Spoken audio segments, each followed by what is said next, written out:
In this episode of the Brisbane Property Podcast, Melinda and I are joined by Sally Phillips. Sally has recently joined the Streamline Property Buyers team representing our home buyers, and she has years of experience, and we're going to share some tips with you about how you can make yourself stand out in today's competitive market environment. We hope you enjoy this episode. Welcome to the Brisbane Property Podcast with your hosts Melinda and Scott Jennison. Hello everyone, and welcome to another episode of the Brisbane Property Podcast.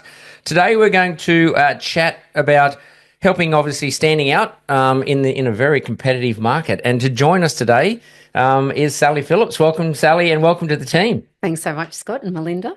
Sally has joined the Streamline Property Buyers team, but has come from a background already serving as a buyer's agent across many suburbs here in Brisbane. So she has a wealth of experience that she's going to be able to share some of that with our podcast audience today. And that's why we thought we'd pick Sally's brain to some extent. Obviously, Scott and I always have an opinion on ways to make offers stand out in a competitive market, but we're hoping today to showcase some of the experience that Sally is now also contributing to our clients. And the whole goal is to ensure that if you are in the market and you're not represented, you're able to take away some hints and tips that's going to help you to get ahead when purchasing property here in Brisbane, especially in a competitive market.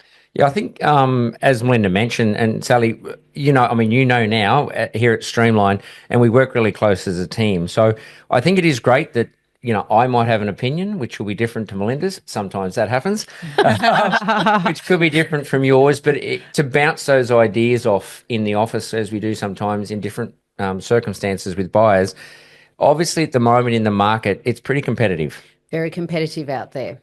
So some sort of things that are, what's contributing to it? Obviously, low stock. Well, low stock, by that I guess we mean low properties. So the supply of properties for sale on the market is significantly down. We have demand. It's simple economics, but I was reading ABS stats. There's something like 1,600 people moving to Brisbane each week. So the demand for properties, and particularly for units and townhouses and properties that are sitting under the median house price in Greater Brisbane, they're just being snapped up so quickly. Yep. It is a competition out there. Yeah, and competition obviously creates FOMO, or that fear of missing out. And, if you are a buyer in the market, we've seen so much evidence of this where, if people have missed out on multiple occasions, you can almost see those buyers that are at the end of their tether, and they might find an opportunity and they just throw everything at it. And sometimes they'll overpay by a significant amount just to secure the property. And it's simply because they're exhausted with the process. Well, hopefully here today we'll help you understand reasons why you don't have to do that. We don't want you to be that buyer that throws everything at it and overpays. This is about making your offer more competitive outside of price. And hopefully some of the hints and tips that we've got to share with you will really assist you in this competitive market. So I guess one of the questions then, how do people succeed? And apart from, like Melinda said, some people will just throw everything at it. They're sick of looking. They've just dealing with agents, dealing with everything else, life. They've got kids at sport, all those types. There's so many different factors involved in it. Is there anything else that people are sort of succeeding in buying? Well, I think being confident, and there's lots of ways to be confident, but if you are confident in the market because you've researched the market, you understand what properties in your preferred suburbs have sold for, if you have confidence in your ability to make an offer because you've had finance approved, if you understand the agents and you've developed a relationship with them perhaps, so you feel that you can talk to them and obtain advice. So if you have confidence in moving forward, you have your finance, you know the market, you know the approximate sales price, what it's going to look like, then that enables you to move forward with confidence, because throwing money at it isn't really the answer, and that often leads to buyer's remorse, and that's what we want to avoid in a market like this. Absolutely. There's nothing worse than seeing buyers have that buyer regret, or as you've described it, as buyer's remorse. What we want to ensure is that buyers are confident and that they feel really empowered to make the right decision and not feel like they've overpaid or that they've been manipulated. And I think it's important for all buyers to understand that sellers have various circumstances as well, and price is not always the primary motivator. So for buyers that think that price is the primary driver of sellers seller's decisions, that's actually not always correct. Understanding seller's motivation and how you can potentially position offers to appeal to the seller outside of price becomes critical. And that's obviously the topic that we're going to be unpacking a lot more in today's episode.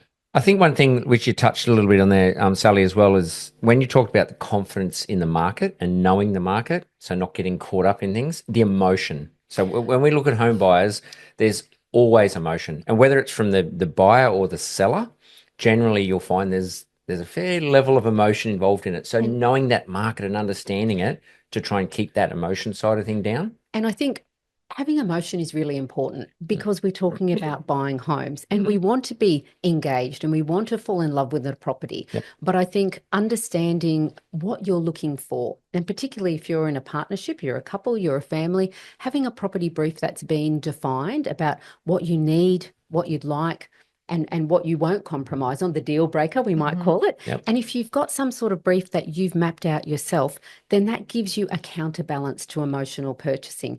Having a trusted advisor, a buyer's advocate, somebody who could perhaps help you so that they can also counterbalance, because so often we hear about people who perhaps do have a property brief, they know what they want, but then they throw that out the window because they find a property that they love. And I think in this market, it's really important to have defined what you want. And then, of course, you can get people to help you. You can ask agents to help you if you've defined your brief. But it's very difficult to help someone if they haven't actually determined what they're looking for. And that sort of hesitation or inability to move can actually cause delay. You made me think of a story. We had a client, this was a while ago now, and when you're talking about keeping them accountable and having a brief, I think they had 2 or 3 children. I don't remember. I think it was 3 children, young children. We've had, well, not had, but we've got 3 boys. Still got them. They were a little bit, they have been younger. They're older now. But one of the things I talked to them about on this property, and Melinda will know the story I'm going to, it was a beautiful house. They loved it. It had the pool. It was perfect location. Everything was great. And one of the things when I turned up, when I said, your kids ride scooters, and when you come in the driveway, there was no storage.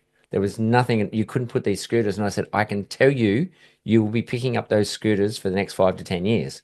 And they'll be in your driveway, in your garage, and in the way, because I've done it. And you need to, that's one thing we had to look at. Can we put storage in, or is there another way you can actually store them? Or is it something you're willing to compromise on? They're the sort of things that people will have to, and you can make them accountable for those types of things and make them think and go, yeah, actually, you know what, it's a deal breaker, or no, it's something I'm happy to pick up scooters for the next 5 to 10 years. We can build the storage. That's exactly right. And I think sometimes that's the important thing. It's almost like an accountability coach, if you like, someone that reminds you of what it is that's most important to you, because there's always going to be compromise and the perfect property doesn't exist. We always say, unless you build it, and then sometimes, depending on budget, you still might not get what you consider to be perfect. So you must understand where you're willing to compromise and understanding up front what are the essential things that you're looking for in a home. And I know in the story that you've just shared, Scott, we remember those clients, essential to them was storage, because they had a lot of equipment for the yard. They had a lot of fun toys for the children. And when we arrived at this home, it ticked so many boxes, but it really did not have the storage that was for them one of the critical elements of what they were looking for. And it was our job to remind them about what it was that was most important to them when they first came to us before they become emotionally connected to that home. They did move on. We ended up finding them the perfect home that aligned with what they were looking for, and they were really happy buyers. But of course, having someone to be able to remind you what it is you were originally looking for becomes really important in the home buying process. I like that, the accountability partner. That's true. and obviously making, when buyers, to try and make themselves look more attractive to the seller. So obviously going in to buy a property, you're wanting to connect in a way to say, you know, if I'm going to put an offer in, this is my connections, or this is what it is. Obviously there has to be advantages there in a way, or people can take advantage of certain little things to be able to make themselves more attractive as a buyer. I think asking questions is really key. Often I feel that buyers go to open homes and they keep their cards really close to their chest. They almost perhaps feel a bit defensive. And you can understand that you don't want to put all your cards on the table, but equally asking questions of the agent of why are they selling, where are they going, when would they like to leave, and taking note notice of small things. So I have an example recently where I helped a client secure a property, and we secured it not on price, but on the fact that we picked up that the owner loved the garden. Yep. And she had this pride in the roses, and my buyer loved the roses. So we could create a connection there, and pointing out, look, some renovations that have been done. We really love the fixtures or the fittings, and focusing on the positives. Some buyers, I think, perhaps try to find negatives and use those to negotiate down on price. Whereas I've always found that finding the positive and connecting with the vendor through the agent by understanding what their needs are can position you for a much smoother negotiation. Because people really, if in your own home, if you imagine selling it, you want to sell it to someone who's going to love your property, not someone who's picking it to pieces. So creating that connection can often create a really nice segue for sale. Don't say negative things about someone's house that they love. That's exactly because right. you'll get them straight offside at the very beginning, and they will remember that straight away. And when it comes down to, in this market, being so competitive, we're often up against what we call multiple offers or multiple buyers out there vying for one property. If you want to position yourself and make yourself stand out, be positive, write a note to the vendor and tell them why you love the property. Absolutely. And quite often that's why an emotional seller will connect with an emotional home buyer much more so than they may connect with a property investor who literally has no emotional connection to the home. For them, it's just, about building wealth. And I absolutely agree. Pointing out the negatives of a property, which is something by default that a lot of buyers naturally do to try and negotiate down on price. It's not always a good strategy to follow whatsoever, because it really can get the vendor offside, and that's not what you're wanting to do when you're actually entering into negotiations, especially on a home that you're wanting to purchase. Even on that point, because obviously the vendor is probably not the one that's going to hear it directly, but the agent hearing someone talking negative about the property, when they're putting the offers forward, they might start to go, well, these people weren't 100%, whereas these ones they loved it. They were really attached emotionally. And I think that, again, that's the agent's job, is to actually put forward what they think is the best buyer for the seller. That's right. It doesn't have to be price. No. But it can be, I think they're going to suit exactly because they love the roses like you love the roses. Exactly. All those types of things. And that's their job, is to actually, they'll try and get the best price, but they will try and get the best buyer to suit the seller and that property as well. Agree. I'm just going to also point out that the flexibility that you can provide as a buyer can often play to your advantage. And when I talk about flexibility, it's flexibility around settlement timeframes. It's flexibility around the conditions that you might be able to offer. So, for example, right now in Brisbane, you've rightly pointed out, Sally, that there's a lot of migration into southeast Queensland. And because of that, there's a lot of pressure on housing. So, yes, there's more competition in the market to purchase, but there's also a lot of competition in the market to rent. And that creates a lot of uncertainty for sellers.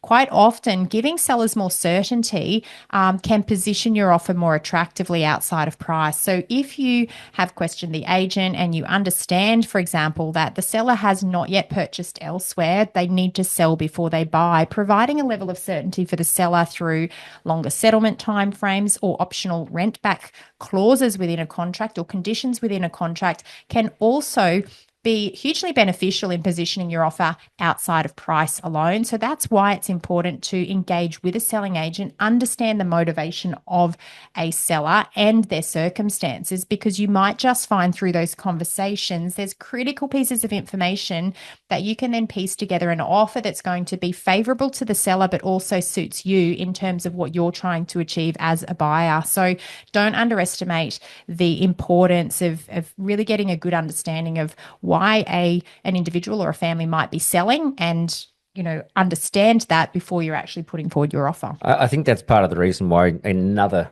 part of the reason why we're actually lower on stock, because people are scared to say, well, I don't want to sell my place because there's nothing to rent and I don't know how long it's going to be until I can actually buy something. So that's another impact on that supply side of the market, that there's people that are worried that, I can't, where am I going to go? What am I going to do? I can't, especially if they've got a family involved. They don't want to uplift everyone and go, well, where are we going to go? Exactly. Because there's not a lot to rent out there as well. We touched on, obviously, the emotion side and the strategy side a little bit. We also touched on a brief. So sticking to a brief and keeping that into and making sure that you stand out from the crowd. When people are thinking about things like that, and the longer they think, the more they hesitate, what happens? Well, there's two types of hesitation. I think there's the immediate hesitation. And if I go back down memory lane a little way, when I bought my very first home, I remember going to look at it, and then I dragged my parents to come and look at it. And then my best friend came and looked at it. And then I thought about it for a week, and then I made an offer. And that might have taken 3 or 4 weeks. But we're seeing a market that's moving so quickly that I think we need to be decisive. So if you hesitate, then it can be to your detriment. And 2 weeks ago, I inspected a property with my clients, and within an hour of inspecting and saying goodbye, I'd already told the agent, we're your buyer, because I wanted to put that in her mind. I went home and negotiated and put in our offer. And I heard that on the Monday, so 2 days after we'd inspected, that another offer had been submitted, and the offer was perhaps a better price, but they had hesitated. And it's such a shame, because I guess they'd gone home too and wanted to think about it. So there's hesitation in the immediate moment. So being prepared and able to make an offer can put you ahead. But there's also, I guess, the broader hesitation. I had other clients that were looking for on and off for 2 years, and their challenge was that they hadn't really decided between them what it was that they wanted. And they kept saying, oh, we'll know when we see it. We'll know when we go inside. We'll just feel that it's ours. Well, 2 years passed. And of course, that hesitation has unfortunately cost them a lot, because the market's moved. Absolutely. It's a really important point that you make, because when buyers hesitate and they're not prepared to act quickly, they can often miss out as well. And when you combine what we've been talking about, talk to the agent, let them know you're interested, along with the fact that other buyers may be prepared to move quickly.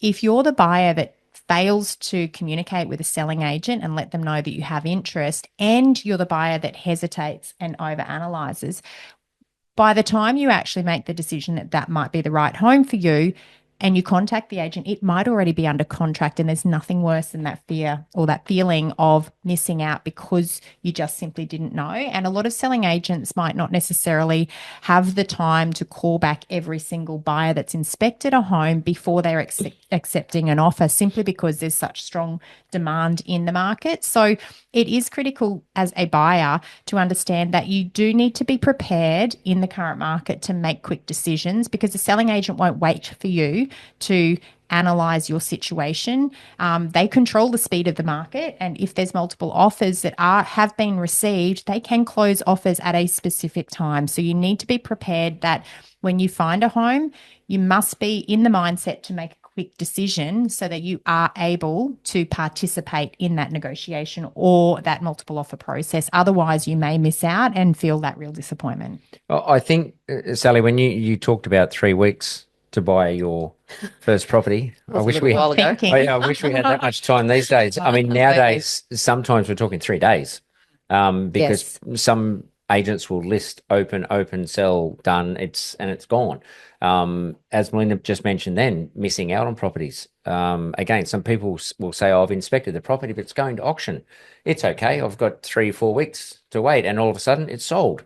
These are problems that we see buyers get so upset, and we've had people come to us to say, I'm so upset because an agent sold a property and I wanted to buy it, but they didn't tell me about it. Even if you say, oh, look, I'm interested, they can still sell it. As soon as an offer comes in that this seller says, I'm happy with that, that's right, it's sold. And it's really heartbreaking when you see that happen to people. And it happens so often. But equally, on the other side, sometimes we see people turn up to auctions and they haven't done their homework, perhaps, or they're not quite sure how to appraise a property, and they've only looked at the bands on realestate.com, and it looks like it fits within their price range. And they go along and they have their paddle, and you have a chat to them and you wish them luck, and they walk out because the opening bid was lower than their highest, their sort of maximum amount that they could bid, because they just hadn't been able to work out where the property sat. And I think that's really disheartening for buyers as well. Absolutely. I guess that comes or brings into the equation the role of representation. And yes, there are professional buyers agents that can assist and help people to define what it is that's important to them and what exactly they're after and what will the budget that they're working with buy. Because quite often, I know we often see a lot of buyers are not aligned with the market, and that's a really tough position to be in when you might be shopping above your budget. And what I mean by that is you're looking at homes that fall outside where your affordability sits. There's nothing worse than chasing the back end of a moving market. Brisbane's market has been in positive growth territory now for nearly 2 years. And because of that, a lot of people don't understand current values, and that's very disheartening as well, especially if you're chasing the back end of the market. Where do you see the role of as a buyer's agent coming in to assist those people that just haven't quite secured the right opportunity because they keep missing out? There's so many roles that the buyer's agent can play, but I think one of the key roles is working with those clients to educate them about the speed of the market, the likely price of a property, helping narrow down their brief so that they can take out a little bit of that emotional perspective and have that imbalance with what they're looking for. I think coaching's a wonderful aspect of working with the buyer's agent because they can step you through things that you didn't know that you didn't know.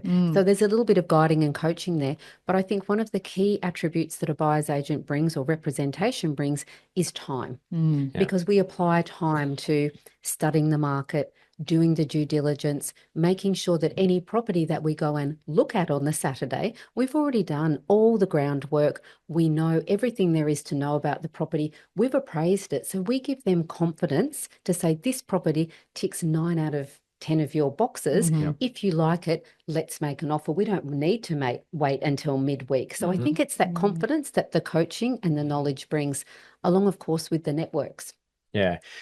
The other one, which I always do laugh about, is the barbecue advice and the family friends. Yeah. And people Googling and saying, I had a look at it and they valued it this much money. And you're like, yeah, okay. I mean, we've talked about a lot of that in our podcast before about that type of thing, but it's for some people it's the right type of service, and we totally respect that. For other people, they want to do it themselves, and that's okay. If they've got the time, if they've got the agent connections, if they've got the rapport with the agents, all of those things we talk about. I used to always talk about this in the past and say people will go and buy a car for, let's say, $50,000 to $100,000. They'll probably get RACQ or a mechanic or someone to look over it and someone else's advice, and everyone else talks about it, and yet you'll go and spend $1-2 million on a house and you'll probably listen to your uncle or someone at the barbecue or a friend and they're not qualified, which I still don't understand, but that's just my point of view on it.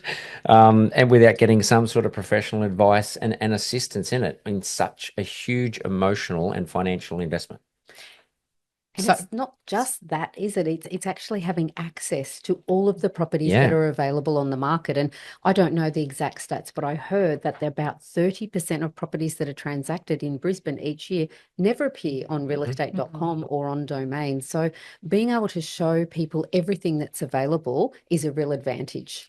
Totally agree. And I think also unfortunately, it's what you don't know is what you don't know. And a lot of people, when they're buying property, might not even be aware of the gaps in their knowledge or the gaps in their due diligence, or, they're not even aware of current zoning or changes to regulations that could impact the property that they're buying. So it's, I guess, filling in those gaps as well. It doesn't mean to say, as you pointed out, Scott, that people can't do it themselves. I think anybody can do a great job of representing themselves if they've got the time to really research. And sometimes it also involves subscribing to some paid platforms to get access to information that will assist, because that's obviously some of the value that a buyer's advocate can add, because a lot of the automatic valuation tools that you will find online as a buyer are not necessarily accurate because they're based on mathematical algorithms. And it's really important for people to understand what's actually sold that's comparable in condition, size, and location. And that's going to give you a much better understanding, because the algorithms don't know the difference between the condition and the quality of any particular homes in a certain location. And that's really important for buyers to understand. And quite often some of the ranges that they give can be really wide. And so they're definitely, still quite ambiguous in terms of where would we put our offer in. There's obviously a mix of different buyers. So you've got your first home buyers, your investors, your home buyers looking to relocate or downsize or, obviously change those things. I mean, first home buyers, I look at it, I guess my point of view is it's a major first investment and it could make or break you. It's a foundation building block, isn't it? I think it's a huge investment. And I encourage people to buy a property, get into the market. It's such a great way to build your wealth and your stability for the future as well. First home buyers trying to break into the market, it's a tough one. But get advice. Find out what sort of programs, what sort of benefits, what sort of grants may be available. And working with a mortgage broker is often a really good way to access all of that information and to find out how much they can actually borrow. Because without knowing what you can borrow, you often don't know what your budget is. Yeah, and start at the beginning. Don't buy the Taj Mahal to start with. Start at the beginning and actually start to build your way up, and then create that wealth through that growth of the property as well. Something that we've observed just within our own business just in recent months is the number of parents that are willing to help their children into the market for the first time. And we're seeing that in a number of ways through going guarantor on loans. Yes. We've actually had some parents pay for the services of the buyer's advocate to educate their children on getting into the market, purchasing the right property, and also guiding them through that process so they don't make a mistake. And that's becoming more and more frequent as a way of gifting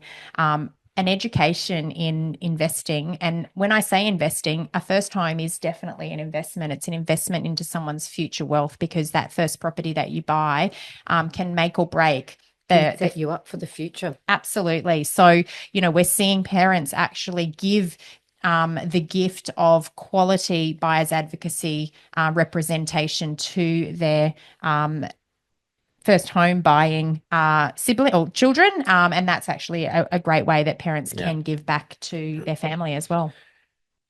Interstate buyers. So it's interesting. And we see interstate in not local buyers agents. People engage someone from Sydney or Melbourne to help them buy a house up here in Brisbane, which I still find a bit strange, but each to their own again. People looking to relocate, people looking to buy in certain areas. The local knowledge of a buyer's agent. I mean, Sally, you would know probably where to go and get a really good coffee in the area. All these good schools, good coffee, good, all those types of things. Where to take the dog for a walk. When you get a client like that says, hey, this is what we're after, that local knowledge, I think, is just incredible. It's so valuable to have someone on your side that knows, as you just said, where to park, where to get a coffee, where to take the dog, for all those types of things. They mean so much, which I think it's so valuable for people like that. And the work that we do, the videoing that we would do, going and doing inspections, having a look at the neighbourhood, driving around early in the morning, late in the afternoon, during peak hour traffic, and getting a feel for the area, something that I just don't think you can get from looking online. Yeah. And it is interesting because there are a lot of buyers that are buying into Brisbane from interstate. They're time poor, they're not located here, they're unable to do physical inspections, but they may not engage the services of a buyer's agent. In that situation, like, what do you say to those buyers? Like, how can they put their best foot forward? Because it's going to be tough for them. Well, it's a bit tough if you have to get on a plane every weekend to come up and inspect. And if you aren't going to hire a buyer's agent and have local representation on the ground, then I guess relying upon family and friends. But I've heard that it's taking people an average of somewhere close to 6 months from when deciding to buy a property to actually settling on a property. And given the pace of growth of the market, that's a lot of time and expense. Yeah. And I don't know. I can't begin to imagine how difficult it would be if someone said to me, Sally, go and buy a property in Sydney, but you can't go there. How would you do it? Yeah, I wouldn't do it. I wouldn't. And I think just not understanding the nuances of the local market, it could be tricky. But at the end of the day, regardless of whether you're engaging a professional buyer's agent or getting the assistance of friends and family, I think it's important that there is someone on the ground that is local that can physically inspect the home for you, because it's incredible what you'll pick up at a physical inspection, well and truly above anything that you could research online. Would you agree? Well, absolutely, because the photographs are taken from the best position. Of course. I think some of them use the Beautify app Mm-hmm. to make rooms look larger, or it's their job to conceal things that may be unsavoury. Mm-hmm. But if you go there and inspect it yourself, you're not just looking at the size of the rooms, but you're looking at the condition of the property. Some properties I've seen say that there is no flood overlay, but when you go there after heavy rains, there is a lot of water pooling, and you think these are actually factors that you could never pick up if you hadn't gone and physically inspected it. And then the smells and the interesting when you smells. when you see the realestate.com photos and all the concrete's wet on the outside, yet the sky is blue as anything. Hasn't been photoshopped at all. Not at all. And I think it's a good point to make, is that the selling agent will always present the property to in its best light. So of course they're going to have the best photos to help showcase that property in a way that's going to present it in the best possible way for the seller. And I think that's the critical point, regardless of what conversations you've entered into with the selling agent, regardless of what information they've shared with you, regardless of how much rapport you've built with them as a buyer.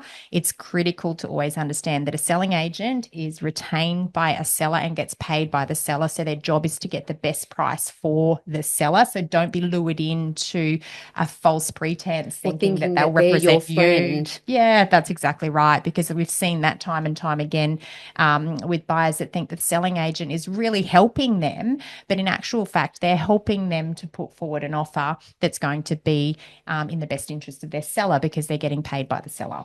So all of those confused and frustrated buyers out there that need help should reach out to Streamline Property Buyers, and I'm sure as a team we can help them and avoid all those things, and they can keep doing what they do in life and enjoy things while we take all the hard yards.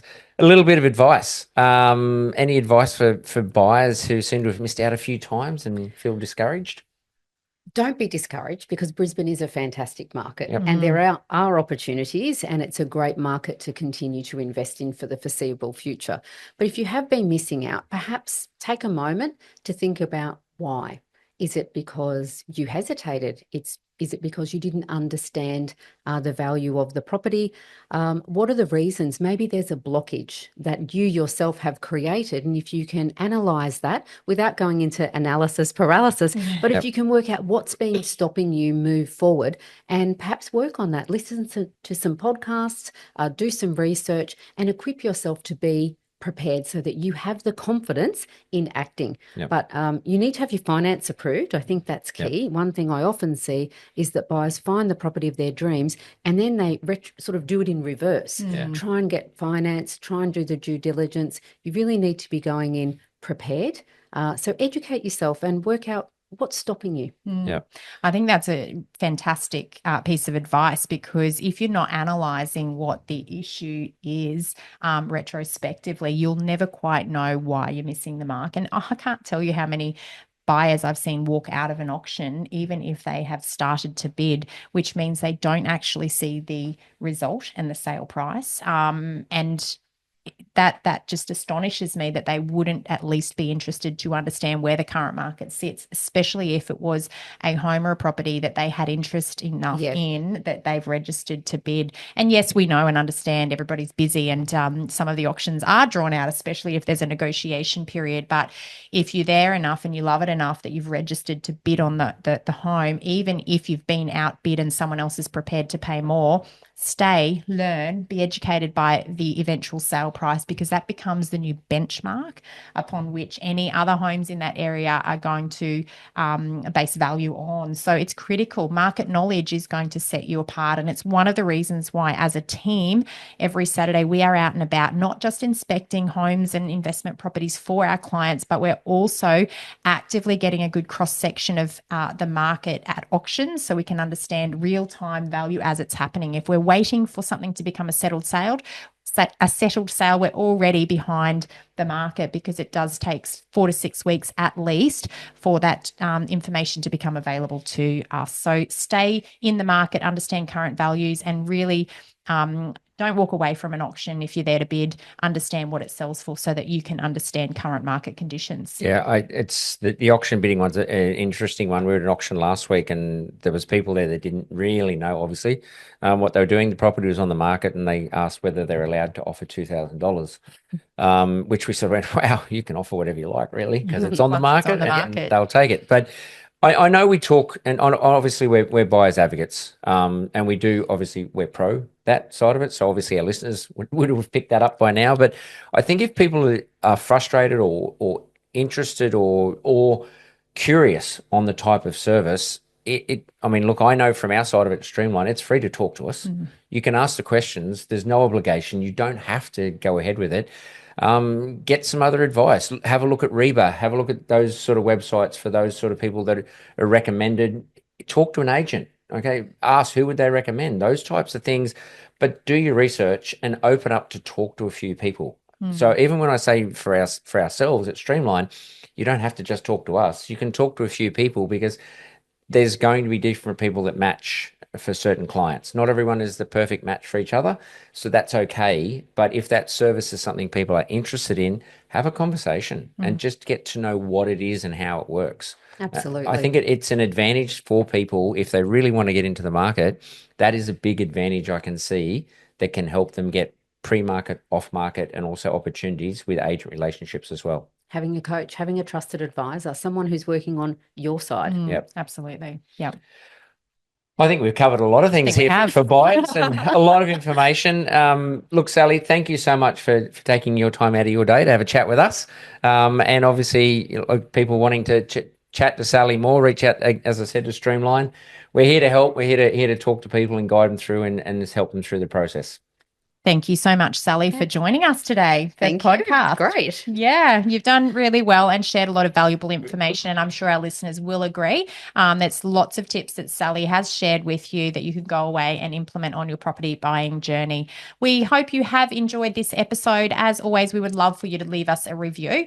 Hit that subscribe button on whatever podcast player you are listening to, or if it is on YouTube, don't forget to subscribe to our channel. As always, we hope you've enjoyed this episode, and we look forward to speaking with you again next week. Thanks so much for joining us, and bye for now.